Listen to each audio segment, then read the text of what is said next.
together with my co-host Jen. We're excited to explore the profound impact of spiritual awakening on our lives. Hi everyone. In this podcast, we aim to inspire you to let go of control, step into your feminine essence, and radically own your life. My own spiritual awakening led me to a powerful realization that I needed to release control and embrace my feminine energy. I once lived in a chaotic and controlling life, but through a transformational experience, I found a new path that truly lights me up from within.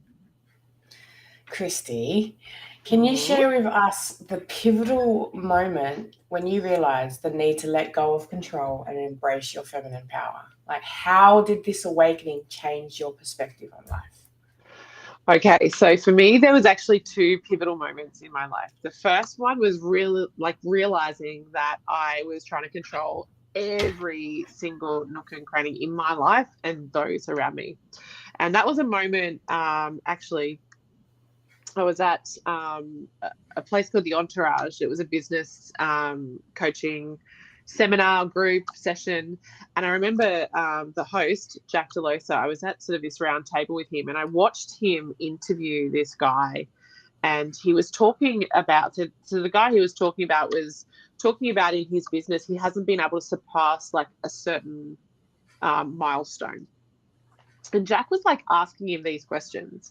And I was like listening to the questioning process, and I can't exactly tell you what it was, but what was happening for me was I felt like I was in the seat, and this guy was answering as though it was me. And he was sort of at this point in his life where, you know, he had so much control over every single thing because he wanted to succeed. And Jack sort of unpacked it to being this point of him approval of his father. And Jack said to him, "So, how old are you?" And I think it was like 30, 40, something, maybe 50. I can't remember his age. And he said, "So, if you haven't got it now, you're probably never going to get it, right?" And I Mm. just had this like, and it doesn't sound like much, but I went away. Like, I literally, in that moment, everything felt like it fell away. It felt like Jack Delosa was like talking to this guy, and it was just like the three of us in this room. Like it was complete silence. I couldn't see anyone. It was like the walls disappeared, and we were kind of like in this void. And it was just such a surreal experience. That led me to this like massive unraveling. When I came home from Sydney that weekend, oh my gosh, it like begun. That was when I realized that everything I was doing was not for me. Like everything I was doing was because I was good at what I did. It didn't light me up. There was sort of no passion driving it. I was trying to, get the approval of someone that I was probably never going to get the approval of. And Mm. and that's not to say he doesn't love me. I know he loves me, but there's like this hardness around that, and that's okay. But what happened is I literally, like, I started throwing myself more into work. Like, I really embraced the masculine energy, the driving energy. I was like, well, now I have to succeed for me. And I have to, like, it was like I was holding like everything in my life on a platform, and that was like being held up by four stilts. And if you can imagine, like, the four stilts being stainless steel covered in oil, and like I was like, oh, I had two hands and I'm trying, everything was like about to Juggling. collapse, and it Yeah. literally came tumbling. Like, it was about a 3 month process. Everything came tumbling around, like down around me. um and that was when I sort of got to my breaking point. And um yeah, I went away for this weekend, which I speak about, like this transformational retreat. But I'd literally handed my business over to the administrators. I walked away from my husband. I basically sent my kids back to their fathers, and we packed up our life and put it into storage. I couldn't see past that weekend, that this retreat that I was going away on. And it sounds radical, but it was almost like I was packing up my life because I wasn't going to exist after that. And I wasn't suicidal in any way. I couldn't see past that, right? I couldn't commit to anything past that day. And then I had the unraveling there, and we spoke about the masculine and feminine energies, and I'd never heard of that concept before, right? And the masculine is like the penetrating the world, like the doing, the taking action. The feminine is like the flow and the creativity and the intuitive. And, you know, she guides from this quiet, restful space, whereas the masculine is like, you know, can be quite chaotic and charging forth. And we need a balance of both. But what I discovered for me was I was so heavily in my masculine, I was rejecting my feminine. And that was when I was like, right, I really need to change my life. I had no freaking idea how to do it. But, you know, just those couple of thoughts and the few things that dropped in over that weekend, it was like someone had pulled the wool from from over my eyes, and I could see that life could be so different. I just didn't quite know how to get there. But because I could see it, it was like I couldn't unsee it anymore. So I you know, wasn't like there was no other option, because I could have chosen not to take action, but I chose to take action to get and start changing my life and the direction and the path that I was on. Wow. That's honestly, that's an amazing story. Your transformational feminine retreat sounds intriguing. Can you elaborate on the 3 experiences you had during that weekend that changed your life forever? Yeah. So one was, you know, the understanding the masculine and the feminine. The other one was that we only control 3 things in our life. Like, this blew my mind. This was another thing that blew my mind that weekend, right? And completely shifted everything. We control 3 things, nothing else, right? Our words, our actions or our reactions, and our thoughts. That's it. Anything outside of that is completely outside of our control. And I was trying to control everything outside of that. And, you know, bringing your awareness to that, there's so, like, it was like a complete pattern disrupt inside of my system. And it was almost like I had to relearn how to live, because I'd been controlling so much. I realized I was trying to keep myself safe, right? In my own, you know, that was more of a subconscious patterning for me, but keeping my world safe by being so controlling. And the other thing was, for me, the 3 sort of spirits that came to me that weekend. So I had my best friend's brother, who had passed away, visit me that weekend with a message. I had Selene, the goddess of the moon, who came to me through a meditation. And then I had this woman that was really frail, like sort of really fine-boned in structure. She had this beautiful, long, white or grey, sort of silvery grey hair. And the thing is, I couldn't see her face. And when I asked her who she was, she said, "I'm your teacher." I was like, "Well, what is your name? Like, can you reveal yourself?" And she said, "No." "Well, how am I meant to find you?" She said, "When the student is ready, the teacher shall appear." And I knew in that moment I wasn't ready for the teacher that was waiting for me. I was like, I had to move through my shit, really, to sort of get to this point that I was actually open to receiving the learnings. And, you know, since that day, I've had 2 teachers. I thought it was one. I've had 2 teachers. And actually, if you blurred out their face and stood them side by side, they'd almost be identical. They had the long white hair, you know, the really frail bones. And they were the most pivotal teachers in my learning. So that was, you know, they were the 3 things I would say that literally changed my life. Wow. So letting go of control can be challenging, right? How did you navigate the fears and uncertainties around those during this journey? Well, I think I realized that fear, you know, can either hold you back or you can lean into it. And I talk about, you know, in my teachings now, I talk about like meeting edges. And the edge is like when we feel uncomfortable. This is when the fear comes up, right? And what I realized again on this retreat, I used to do things where I'd start to feel uncomfortable and I wouldn't do it. I was like, no, I don't like this. I don't like the feeling that it's creating inside me. And I'd sort of pull back and stop doing it, because I had like this fear and uncertainty.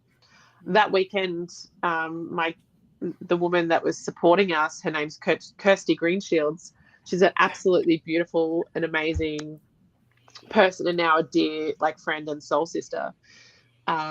She said to me, Kristy, maybe it's time to get comfortable with being uncomfortable. And I was like, you know what? That's my motto. And for the next year, like for the next 12 months, that was my motto. It still is today, getting comfortable with being uncomfortable. When I get uncomfortable now, I actually get excited because I know something's about to unravel. I know that I'm about to evolve and move through something. And I understand that that uncomfortability is from fear of the unknown. But I also get to change that thought perspective, and I get to flip. So I get to like almost reframe my thought when I get that feeling or sensation in my body and just get excited. So for me, that's probably how I navigated that fear and uncertainty. I became more open to the process. Wow.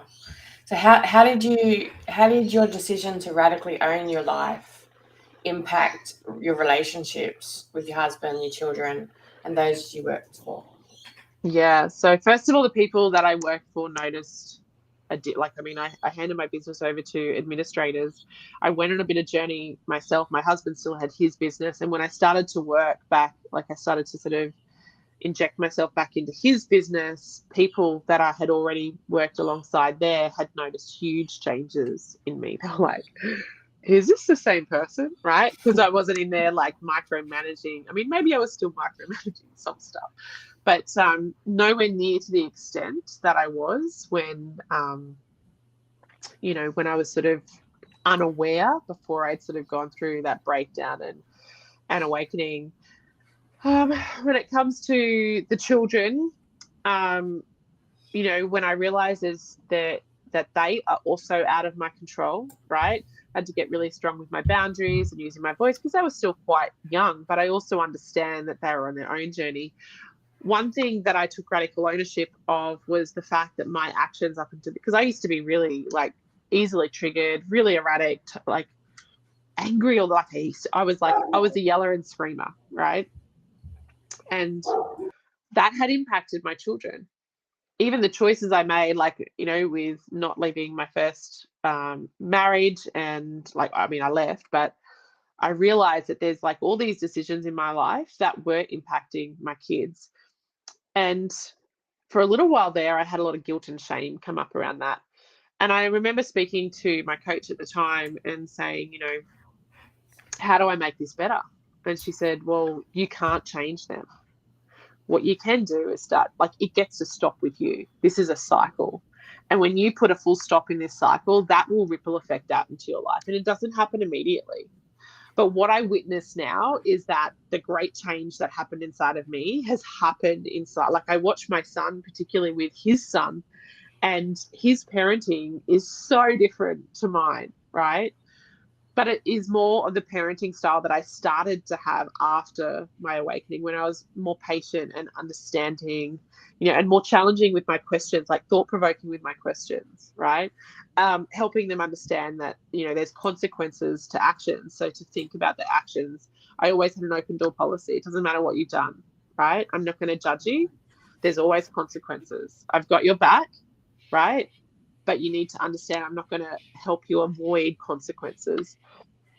And my son and I have been on a journey around that together. And, watching him stand up into his full self, that has been his doing, not mine. But it was almost like I am an avid believer is because I put a full stop into the cycles in my life that I allowed that to sort of ripple out. And he's chosen to take the learnings from that at a much younger age than what I was. Like, he's, I don't know, 22 now. He's got a 3-year-old boy that he's got, full custody of. And, he's such a beautiful, patient father. So that's been really beautiful. How did it impact me and my husband?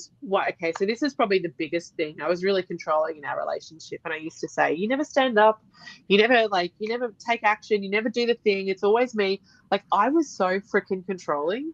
I was like literally emasculating the man, right? I was cutting him off at his knees. The reason he couldn't stand up was because I wasn't allowing him to. So he'd go and do things, and I'd find something wrong with it and go, you're doing it wrong.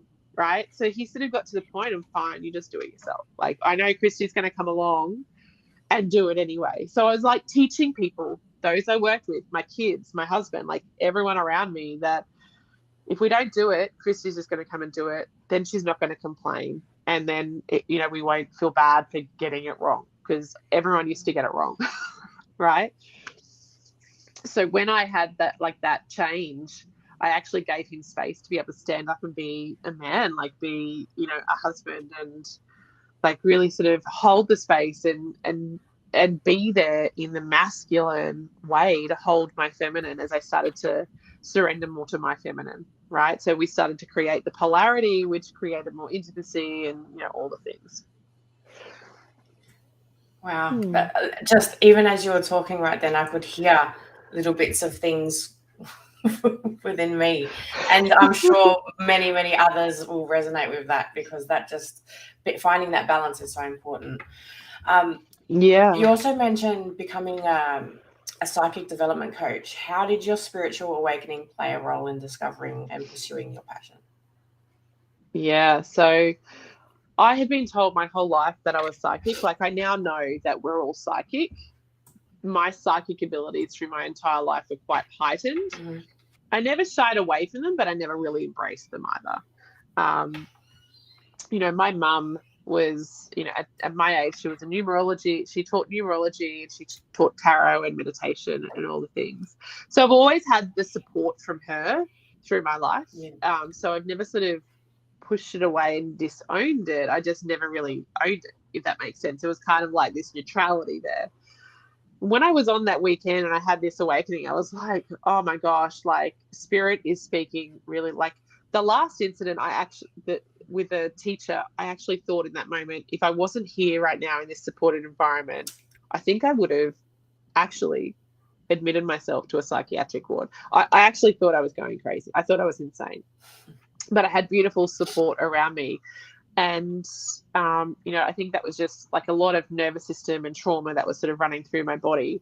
And again, that was the unknown. But what that actually did was it opened something up inside of me. And I had this curiosity, which is, this is why we created this podcast, because, that curiosity that kind of wakes up, and it's it doesn't matter what you do, you can't kind of satiate it. You want to know more, right? You want to know all the things about everything. And, that's kind of where it all started. So the spiritual awakening kind of helped me own that, it more or less helped me own that piece of who I was. And then there was a journey in understanding psychic abilities and, how to connect. And, that is a whole other story. But, waking up just before COVID, that time when COVID all started, and being told that you're here to teach. And I was like, what? Yeah. What do you mean? who's playing jokes with me here? So yeah, that was the lead up. So embracing our feminine power is a profound journey, right? What advice would you give listeners who wish to reconnect their own feminine essence and step into their authentic selves? Yeah. So, the best thing for me about being a psychic development coach, we're tuning into our intuition, which is just your overall psychic abilities, that subtle energy that's already flowing through you. Yeah. That is feminine energy, right? Creative flow, intuition. It's feminine energy. And actually, through the journey of learning how to communicate with that energy, how to receive it, right? How to speak with it, how to channel it. There's this journey that goes alongside, and the women that I watch go along, even the men, because we all have masculine and feminine energies inside of us. Yeah. Right? There needs to be a bit of polarity in that. Sometimes we're more dominant in one than the other. But what I notice is the more we connect in with our intuition, the more, and surrender to the process, because the feminine is all about surrendering, opening and surrendering, and the masculine is all about penetrating, right? So as we're connecting to spirit, we're allowing ourselves to open and receive through surrender. Mm-hmm. We're actually connecting deeper into, our feminine power, right? And the deeper we connect into spirit, the more our authentic self reveals itself. I love that. It's this journey of personal development alongside that journey to connecting with spirit. And I love the way you explain it too, because it almost sounds like making love, really, because it's Yeah, well, It's love. when you think about making love, like we open, we soften, we open, we surrender, and the male is like the masculine energy is penetrating, right? And it is that's exactly the polarity of love. You know, the other journey that I had alongside of this journey after my awakening was the journey to reconnecting to myself and becoming more intimate with my husband, and that led me to becoming a love, sex, and relationship coach. So, you know, there's a lot of things that I bring into my work now to help people reconnect to their true self, to their worth, the journey of self-love, you know, and all the things, like helping them balance that inner masculine and feminine energy inside of them. So how was living in alignment with your inner calling, how has it brought fulfillment and purpose to your life? I wouldn't change what I do for the world. You could not pay me enough. Like, yes, I'm a psychic development coach, but it's so much more than that. I am humbled each and every day by witnessing the changes that people make in their life for the better, right? Watching these people come in to my programs to understand themselves more. Like, the majority of people that come into my programs are lost, right? And they go on this journey to sort of understand what's happening to them, like why they're receiving these intuitive messages or psychic messages, and how to receive them. But as we teach the foundations, they're actually learning to connect more deeper to themselves. Ultimately, that's the journey, right? And there's this soul journey that goes alongside. It's radical, it's transformational, it's massive. That is what freaking lights up my life. Like, that is what I'm here to do. And the more people that I can, like, the lives that I can touch to help guide, I don't do the change. I just shine the light. Like, I just want to shine the light really freaking bright, right? That is the most fulfilling thing that I've ever done. And, you know, it took me getting to a point, having a really, I know I handed the business over to administrators, but it all fell apart after I realized that I'd been holding it all together for one purpose and one purpose only, for the approval of someone I was probably never going to get the approval of, right? It wasn't something, I was really freaking good at what I did, at all the pieces that I created a business out of nothing. And, you know, it was a huge, huge business. But when I realized that there's purpose behind it, nothing to drive it, like, that was actually the bit, sort of, it crumbled really quite quickly. It just like imploded. So finding my purpose along this journey, and now I get to show other people that when they start connecting to spirit, they can also find their purpose on this journey. It's amazing. Yeah, it's beautiful. Awesome. Beautiful, beautiful.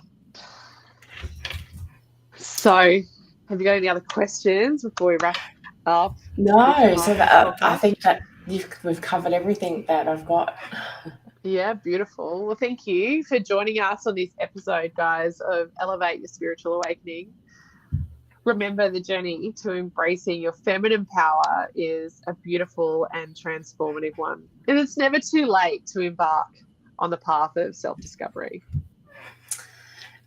Embrace the power within you and trust the process as you step into your authentic self. And join us again next week as we continue to explore the stories of spiritual awakening and empowerment.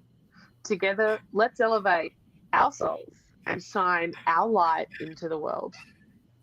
Much love. Much love. Stay curious.